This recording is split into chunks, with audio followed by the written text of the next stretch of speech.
So this slide says in some script that is hard to understand that there are three hard truths in the world that we used to talk about at Shell.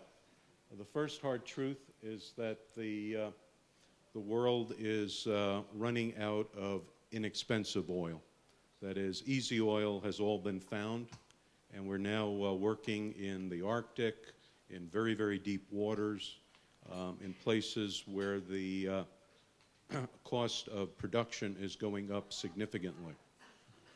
The second slide says that the growth in world population is going to put further stress on the demand for hydrocarbons in the future.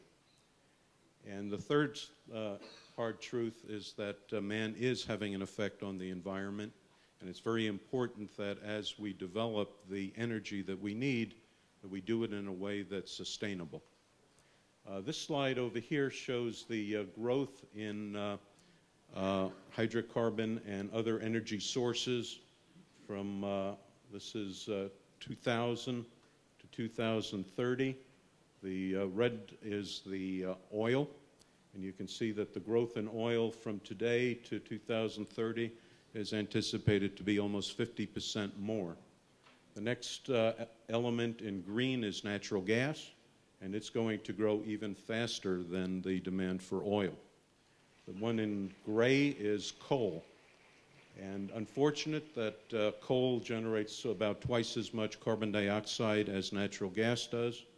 But nevertheless, because China is so reliant on coal, the anticipation is that it's going to be using more coal as well.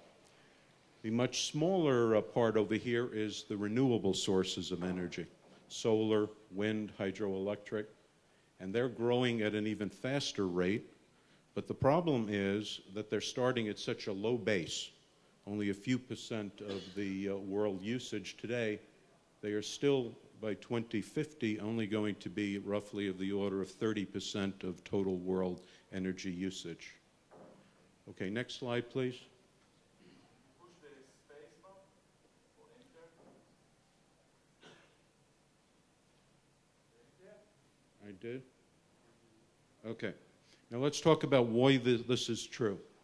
The first is, why is the world going to be using more energy, and particularly more oil? This shows the growth in world population from 7 billion people today to by 2050 there'll be about 9 billion people in the world. And most of the growth is not occurring in India or China, or certainly in the developed countries.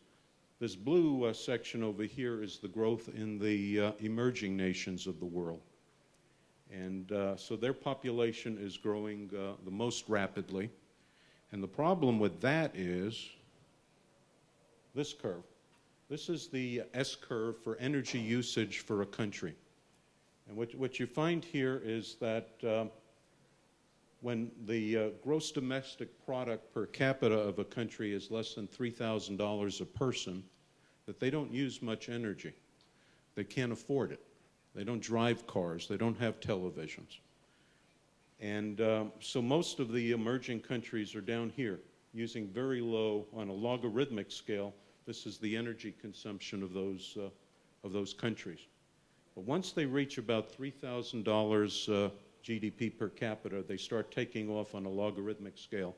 And every country that we've looked at has undergone this transformation. And then finally, when you're a rich enough country, it flattens out. Here's the United States, for example, and most of Europe is in here. But the problem is that that growth in world population from 7 billion to 9 billion is occurring in countries that are over here. And so they're going to want to drive cars, and we're going to travel up this curve. So what we've got is a world demand for hydrocarbons that's going to be increasing dramatically. And here's an awesome fact for you. The world's oil usage is 40,000 gallons a second. Just kind of think about that, 40,000 gallons within 1 second. It's extremely difficult to replace this amount of hydrocarbons. I'm not sure how to... Can you back up? Oh, okay, now forward. Okay, so what we've got here is the curve of supply in the future versus demand in the future. And this was as of 2000. And what we see here are the discoveries, kind of lumpy. Every now and then there's a big discovery. But basically, since around 1960, the discoveries have been on a decreasing trend, whereas the demand is going up. And this difference is actually the gap that has to be filled. Something's got to fill it. Now, this was in 2000. The interesting thing is that by 2010, the trajectory of the red curve is exactly along the same line. So the prediction is, in fact, that it's going to be harder and harder to keep up with the world demand for hydrocarbon resources.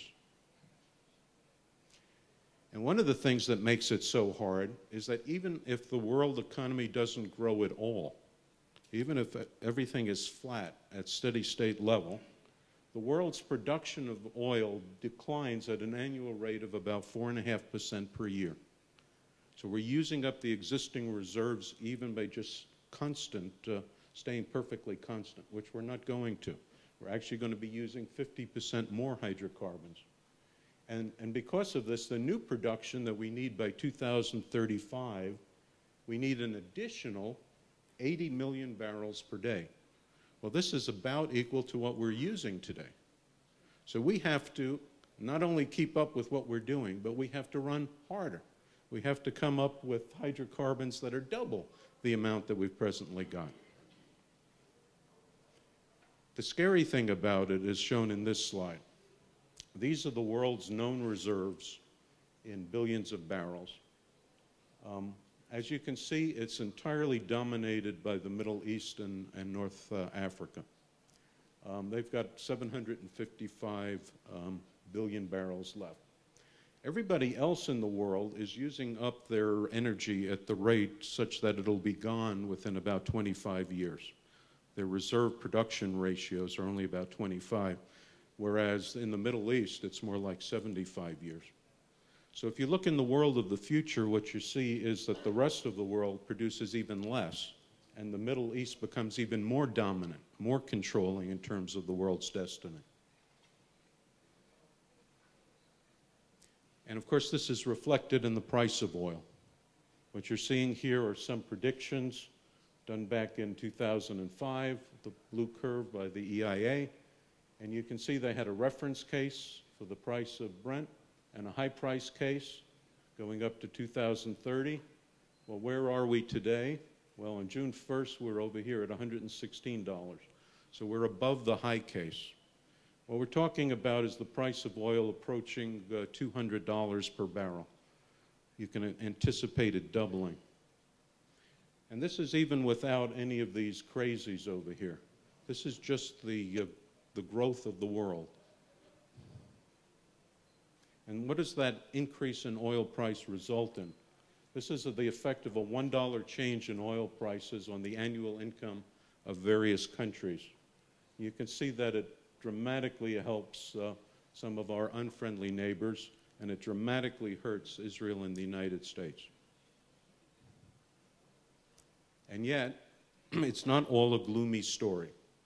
Although conventional hydrocarbon reserves have peaked a few years ago, they're thought to be between 1 and 2 trillion barrels of conventional oil left in the world. The alternate sources, the unconventionals, which consist of the heavy oils, the tar sands, and the oil shales of the world, they're dramatically greater.